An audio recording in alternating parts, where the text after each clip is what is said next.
Assalamualaikum warahmatullahi wabarakatuh. Selamat berjumpa kembali dengan saya Praitno dari channel Praitno Berbagi.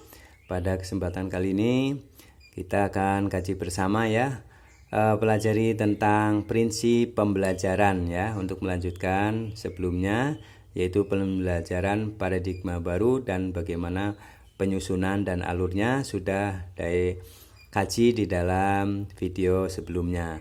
Baik, pada kesempatan kali ini kita akan kaji bersama prinsip pembelajaran paradigma baru seperti apa yang akan kita kembangkan, kita laksanakan di kurikulum Merdeka di tahun ajaran 2022-2023. Baik, Bapak Ibu Guru, mari kita kaji bersama. Apa yang perlu diperhatikan dalam menerapkan prinsip pembelajaran pada pembelajaran paradigma baru? Nah, prinsip-prinsipnya apa? Mari kita kaji bersama.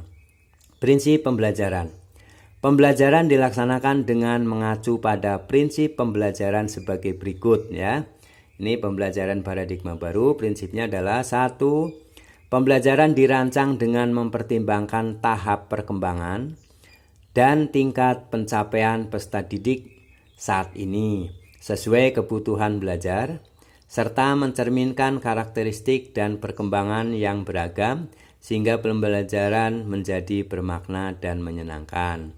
2. Pembelajaran dirancang dan dilaksanakan untuk membangun kepastian untuk menjadi pembelajar sepanjang hayat.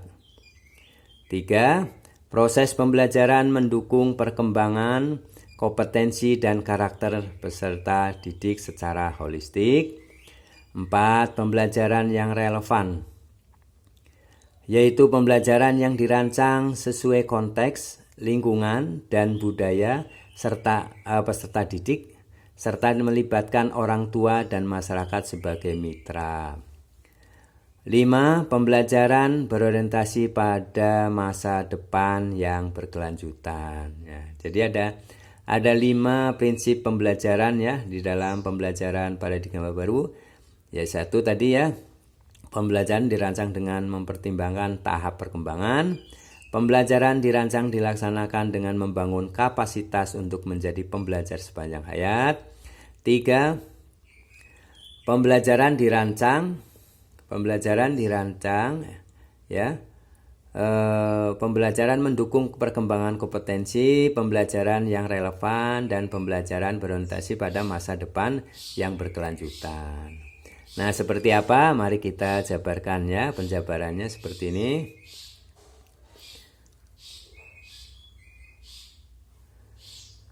Satu, prinsip pembelajaran, yaitu pembelajaran dirancang dengan mempertimbangkan tahap perkembangan dan tingkat pencapaian peserta didik saat ini sesuai kebutuhan belajar serta mencerminkan karakteristik dan perkembangan yang beragam sehingga pembelajaran menjadi bermakna dan menyenangkan. Nah, ini prinsip pembelajarannya. Hal-hal yang perlu diperhatikan ya, yang harus dilakukan adalah melakukan analisis terhadap kondisi, latar belakang, tahap perkembangan, dan pencapaian peserta didik sebelumnya dan melakukan pemetaan.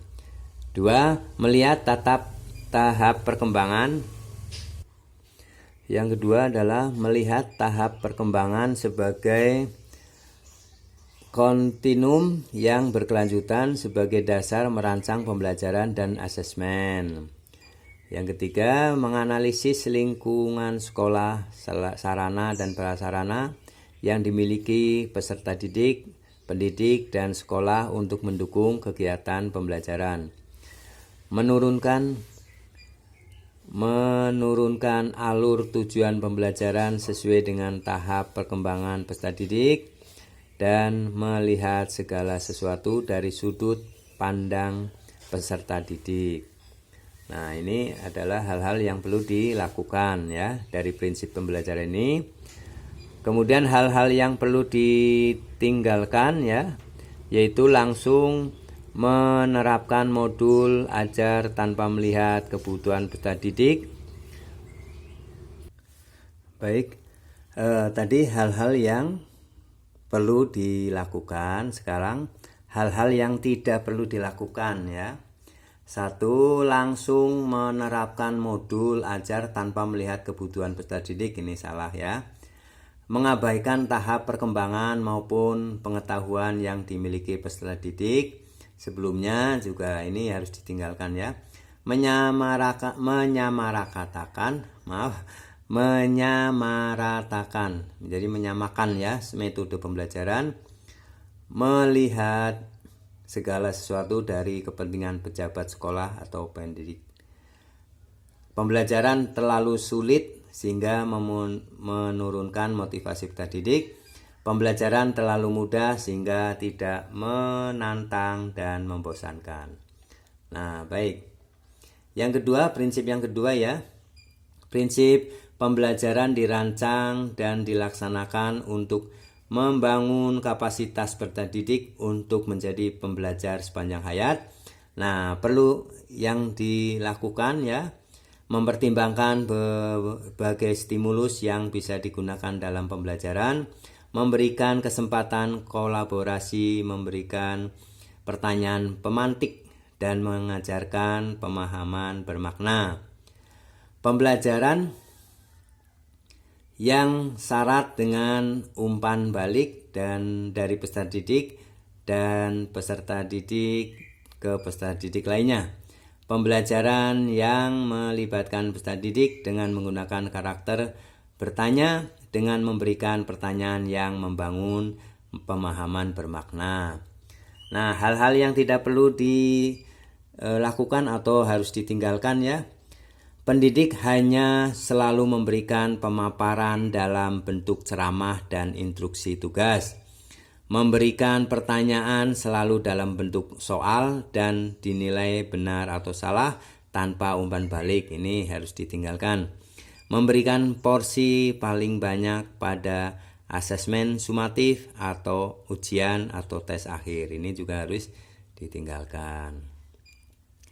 Nah, prinsip yang ketiga, proses pembelajaran mendukung perkembangan kompetensi dari peserta didik dan karakter peserta didik ya secara holistik ya. Hal yang harus dilakukan, menggunakan berbagai metode pembelajaran mutakhir yang mendukung terjadinya perkembangan kompetensi seperti belajar berbasis inquiry, berbasis project, berbasis masalah terbatas tantangan, dan metode pembelajaran diferensiasi. Melihat berbagai perspektif yang mendukung kognitif, sosial, emosi, dan spiritual. Melihat profil pelajar Pancasila sebagai target tercermin pada peserta didik ya. Hal-hal yang harus ditinggalkan ya. Menggunakan satu metode yang itu-itu saja tanpa melakukan evaluasi terhadap metode yang digunakan. Harus ditinggalkan juga menggunakan hanya satu perspektif, misalnya hanya melihat kemampuan kognitif peserta didik tanpa melihat faktor lain seperti sosial, emosional, dan spiritual. Melihat profil Pancasila sebagai sesuatu yang harus diajarkan dan dihafal. Itu salah ya, bukan dihafal tapi diterapkan ya. Baik. Yang keempat,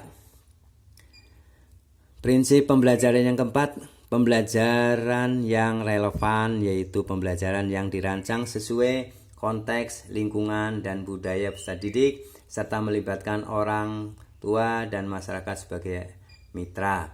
Nah, hal-hal yang perlu dilakukan, pembelajaran yang berhubungan dengan konteks dunia nyata dan menjadi daya tarik peserta didik untuk belajar, melibatkan orang tua dalam proses belajar dengan komunikasi dua arah dan saling memberikan umpan balik, memberdayakan masyarakat sekitar sebagai narasumber primer dan sekunder dalam proses pembelajaran. Nah, ini hal-hal yang dilakukan ya untuk menunjang prinsip pembelajaran yang keempat ini. Hal-hal yang harus ditinggalkan ya. Pembelajaran dengan konteks yang tidak relevan, tidak menarik untuk peserta didik. Komunikasi dengan orang tua peserta didik satu arah ya dan hanya menagih tugas. Interaksi dengan peserta didik hanya memberikan dan membagikan tugas Salah ya, hanya menagih tugas saja.